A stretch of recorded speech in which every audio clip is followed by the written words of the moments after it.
സിദ്ധാർത്ഥന്റെ ഭാര്യയാണെന്നറിയുമ്പോ ആരും ഒരു വാക്കുപോലും സംസാരിക്കാൻ കൂട്ടാക്കുന്നില്ല. ഒരു സമയത്ത് ഉദ്യോഗസ്ഥന്മാരെ ഇങ്ങോട്ട് വിളിക്കാൻ ക്യൂ ആയിരുന്നു. സിദ്ധുവിനെ കൊണ്ട് ഓരോ കാര്യങ്ങൾ സാധിക്കാൻ. അമ്മ വിഷമിക്കാതെ, എന്തെങ്കിലും ഒരു വഴി തെളിയും. നമുക്കിങ്ങനെ ഒരു ഗതി വന്നുപോയല്ലോ. എത്ര പേർക്ക് സഹായം ചെയ്യുന്ന ആളാ സിദ്ധു. സിദ്ധുവിനൊരാവശ്യം വന്നപ്പോ ആരുമില്ല.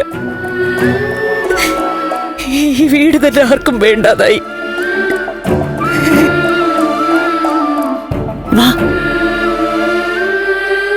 അമ്മ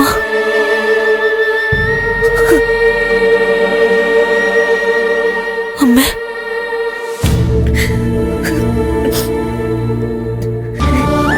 പ്രഭേ,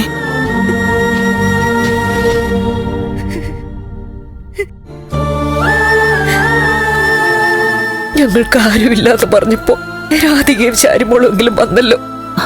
വിഷമിക്കരുത് പ്രഭേ, എന്നും എപ്പോഴും ഞങ്ങളൊക്കെ കൂടെയുണ്ട്.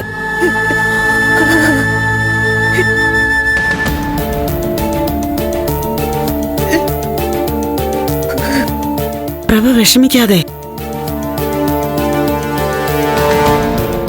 ഇതിലും വലുതൊക്കെ പ്രഭ നേരിട്ടിട്ടുള്ളതല്ലേ. മീരയുടെ മരണം, പിന്നീട് സത്യം തെളിഞ്ഞല്ലോ. ഇതും എല്ലാവരും മനസ്സിലാക്കും. എല്ലാവരും മനസ്സിലാക്കി വരുമ്പോ ഞങ്ങളിൽ ആരൊക്കെ അവശേഷിക്കുമെന്ന് അറിയില്ല രാധിക.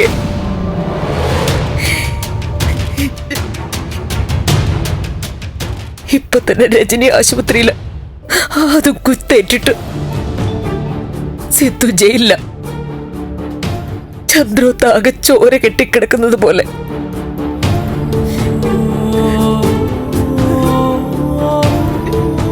പ്രഭേ, എല്ലാം ധൈര്യത്തോടെ നേരിട്ട ആളല്ലേ പ്രഭ. ധൈര്യത്തോടെ നിൽക്കണം. രാധികയും ശാരികയും ഞാൻ ഒരുപാട് കരയിച്ചിട്ടുണ്ട്.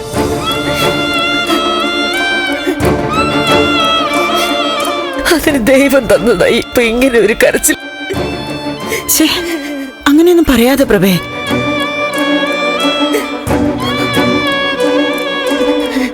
നാട്ടുകാര് സിദ്ധുവിനെ തല്ലുന്നത് എനിക്ക് കണ്ടു നിൽക്കേണ്ടി വന്നു.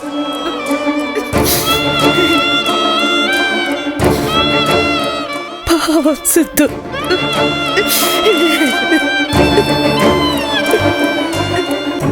ഇങ്ങനെ കരയല്ലേ. പ്രഭ വന്നേ, വാ.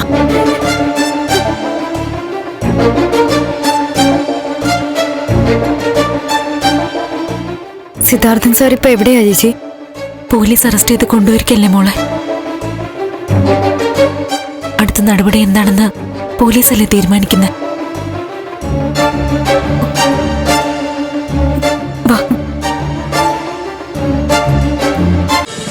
ഫ്ലവേഴ്സ് ഒരുക്കുന്ന കാഴ്ച വസന്തം യൂട്യൂബിൽ പ്രേക്ഷകർക്ക് ലൈവായി കാണാം. ഫ്ലവേഴ്സ് കോമഡിയിൽ ജോയിൻ ചെയ്യൂ, ആസ്വദിക്കൂ.